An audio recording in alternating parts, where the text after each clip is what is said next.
All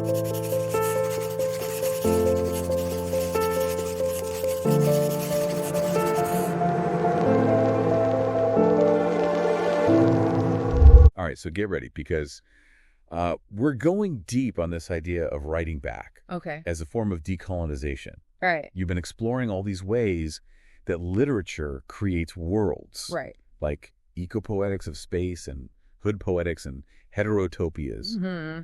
But now we're going to kind of get into how literature kind of messes with power dynamics. Yeah. And to help us with this, we have a stack of academic articles. Right. And also some excerpts from this really interesting book. Oh, cool. Called I Am Not Your Chihuahua. I love that title. Yeah. Yeah. Buckle up. It's fascinating how writing back can be a tool for underrepresented communities to challenge those dominant narratives, the stories that have been imposed on them. Okay, so before we get into like the specifics, let's break down what writing back actually means. Because it sounds pretty straightforward. Right. But I'm guessing it's a little more nuanced than just responding to someone else's story. Yeah, you're right. It's not just about responding. It's about reclaiming authority over your own narrative. Right. Post-colonial authors use this strategy to challenge the colonial narratives that have shaped their worldviews. Right. Instead of accepting the stories told by colonizers, they write their own versions, centering their own experiences and reclaiming their history. So it's like flipping the script. Exactly. Right. Taking control of the narrative and saying, hey, this is our story, and we're going to tell it on our own terms. Exactly. And it's not just about content. Okay. It's about form and language, too. Oh, interesting. Post-colonial authors often experiment with language, blending different languages and styles to create something entirely new. Right. They're breaking free from the constraints of colonial language and forging new forms of expression. So it's like they're saying, we're not just going to tell a different story. Right. We're going to tell it in a completely different way. Exactly. But, you know, when I think about writing back, I kind of assume that it sets up this clear binary. Right. Like the colonize us versus the colonizing them. Is it always that simple? Not always. Okay. Even some colonial texts can challenge this simple binary. Oh, really? Take Joseph Conrad's The Nigger of the Narcissus, for example. Wait, a colonial text? Yeah. That subverts colonial narratives. Yeah. That's kind of mind-blowing. Yeah. How does that even work? Well, what's interesting is how Conrad uses the collective we voice in the story.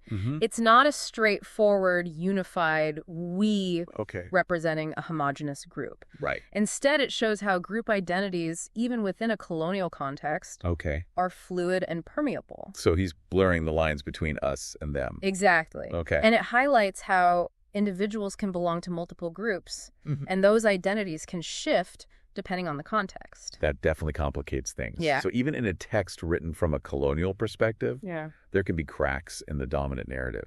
Absolutely. Wow. And it's even more pronounced when you consider the character of James Waite, the West Indian sailor. James Waite. Yeah. I have to admit, the title of the book itself makes me cringe. It is problematic for sure. But what's fascinating is that Conrad's portrayal of James Waite challenges the idea of a simplistic, unknowable other.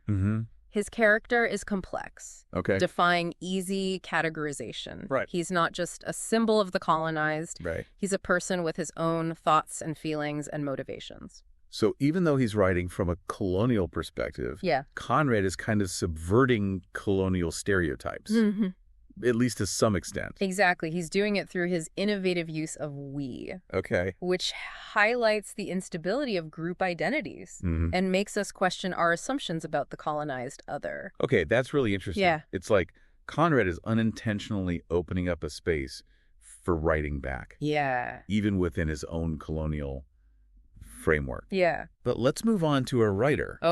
Who is very intentionally using writing back as a decolonizing strategy. Njigwa Thiong'o. Yes. His novel, A Grain of Wheat, is set in Kenya, right on the cusp of independence. Yes. Nigo is a master of using writing back to deconstruct colonial narratives.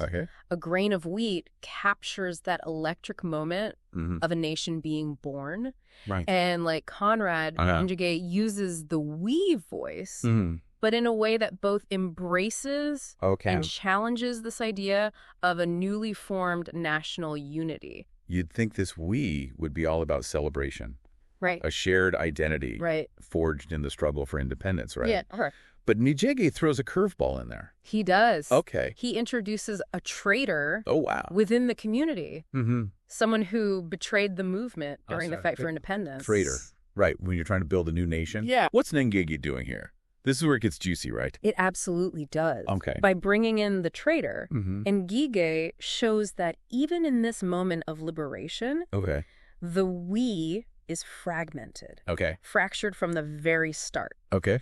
This is where writing back gets really interesting. Right. It forces us to look at the internal divisions and complexities Mm-hmm. within the formerly colonized community. Okay. Not just the conflict with the colonizer. So it's about more than just saying us versus them. Right. It's about grappling with the messy reality Right. of what it means to forge a new national identity, to deal with betrayal and the anxieties of belonging. Right. The traitor figure also brings up this concept of perverted sameness. Perverted sameness. That sounds intense. It is a powerful concept. It refers to this deep-seated anxiety around betrayal, this fear that what we think of as us is not as unified as we believe. Okay. The traitor embodies that fear, showing the fragility of group loyalty. So Nijige is pushing us to look beyond that simple binary of colonizer versus colonized and examine the complexities within the post-colonial nation itself? Precisely. He's demonstrating that decolonization isn't just about achieving independence. It's an ongoing process of nation building. Right. A constant negotiation of internal divisions and anxieties. That's a powerful insight. Yeah. It makes writing back seem much more dynamic and multifaceted than just a simple act of resistance. It is. It's about recognizing the complexities and contradictions of identity, power, and belonging, both within the formerly colonized community and in relation to the former colonizer. This is blowing my mind. So we've gone from a colonial text that subtly undermines colonial narratives to a post-colonial text that explicitly grapples with the complexities of the we and the challenges of nation building. Right. Where do we go from here? Well, if we think about writing back beyond the confines of the nation state, it becomes even more fascinating. Okay. We've seen how the traditional paradigm often focuses on a single narrative of liberation from the colonizer. Right. But what happens when we consider other forms of colonialism and oppression? That's a great question. Yeah. It feels like we've only scratched the surface of this topic. We have, and there's so much more to uncover. Okay. In the next part of our deep dive, we'll explore writing back All right. from a Chicanx perspective with Tessa Zomok's powerful book, I Am Not Your Chihuahua. I'm already intrigued. Yeah. It sounds like we're in for some serious aha moments. Oh, yeah. So we've seen how writing back can challenge power dynamics, in both colonial and post-colonial contexts. Right.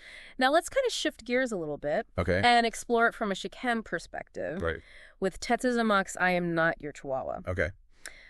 You were saying you found his writing really assertive and defiant. Oh, absolutely. The energy just jumps off the page. Yeah. It's like he's taken a sledgehammer to those stereotypes and expectations about Chican's identity. He definitely doesn't pull any punches. Right. The title itself is a statement, a refusal to be categorized or controlled. Right. And throughout the book, he uses this bold, sometimes even confrontational language to reclaim Chican's identity on his own terms.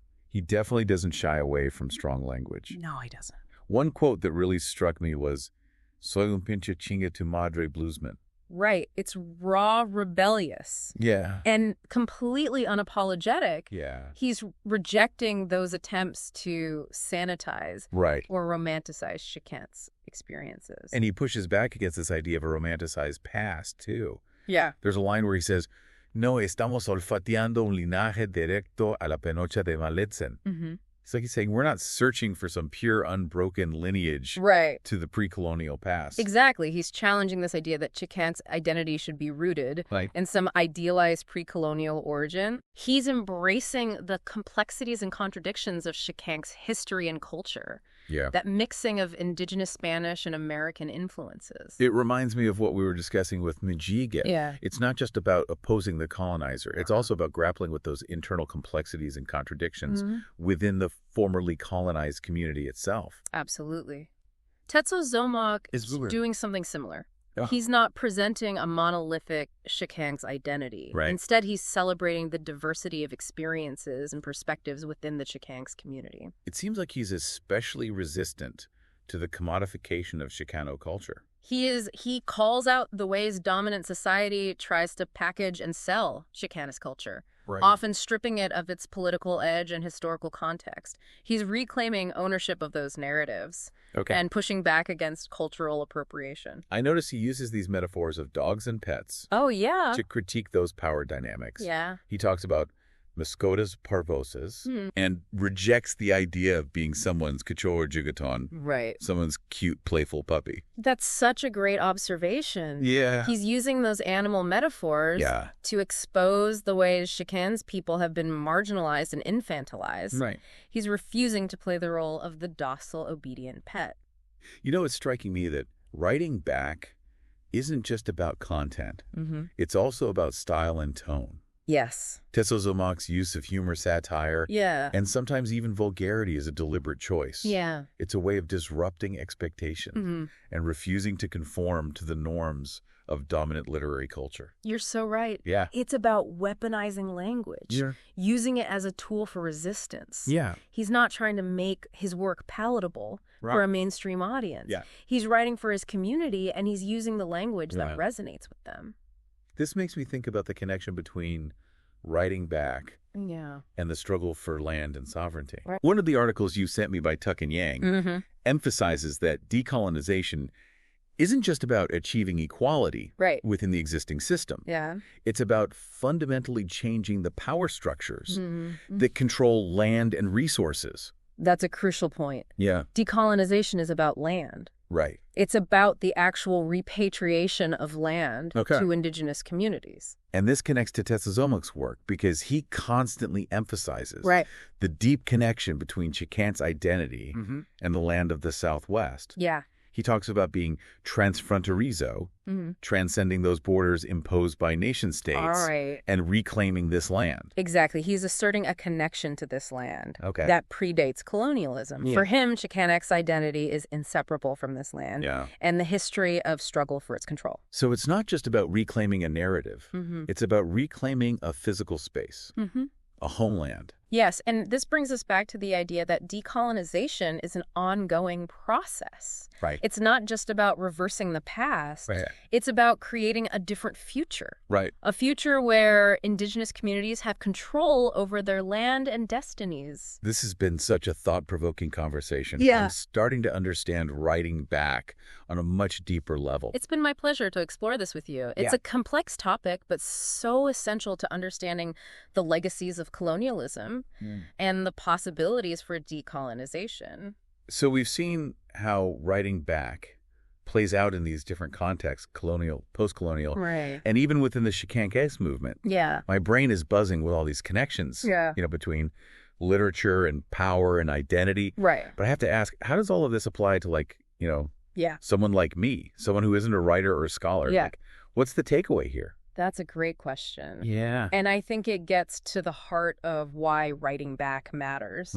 It's not just about literature. It's about power. Okay. And how dominant narratives shape our understanding of the world. Writing back is about recognizing those narratives and challenging them. So it's like being more aware of the stories we're told, the histories we learn, and questioning where those stories come from and who they might be leaving out. Exactly. It's about being critical of those dominant narratives and seeking out alternative perspectives. Okay. Remember how those authors we discussed reclaimed their narratives and asserted their own truths? Right.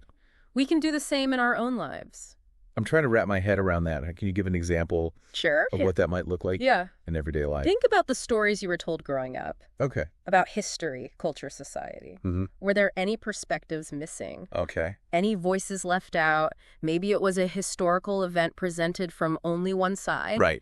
Or a cultural tradition that was oversimplified. Okay, I see what you mean. It's like looking for those blank spots. Yeah. In the stories we've been told. Yeah. Those places where someone else's experience might have been erased or distorted. Right. And then seeking out those missing pieces. Okay. It might mean reading books by authors from different backgrounds, listening to podcasts with diverse voices, having conversations with people who have had different life experiences than your own. So it's about actively expanding our understanding of the world, being open to different perspectives and ways of knowing. Exactly. And remembering that knowledge is never neutral. Right. It's always connected to power. Okay. Who gets to tell the story? Whose voices are heard and whose are silenced? Those are questions we should be asking ourselves all the time. Wow. This makes writing back seem so much more relevant. Yeah. To everyday life. It's not just this abstract literary concept. Yeah. It's a way of thinking, a way of engaging with the world. That's a great way to put it. Yeah. We all have the power to challenge those dominant narratives. Yeah. And to create our own stories. This deep dive has been mind-blowing. It has. I feel like I have a whole new set of tools for understanding how narratives shape our world. It's been a pleasure exploring this with you. It really has. It's such a rich topic, and I'm always excited to see these ideas click with someone. Before we wrap up, I have one final thought to leave our listeners with. Okay. We've been talking about writing back in the context of literature. Right. But I think it goes way beyond that. Yeah. How can we write back through other forms of expression? Music, art, film, even social media. Right. How can we use these platforms to challenge dominant narratives and amplify marginalized voices? That's a great question. That's something I hope you'll all continue to think about. Yeah. Thanks for joining us on this deep dive. It's been fun. Until next time.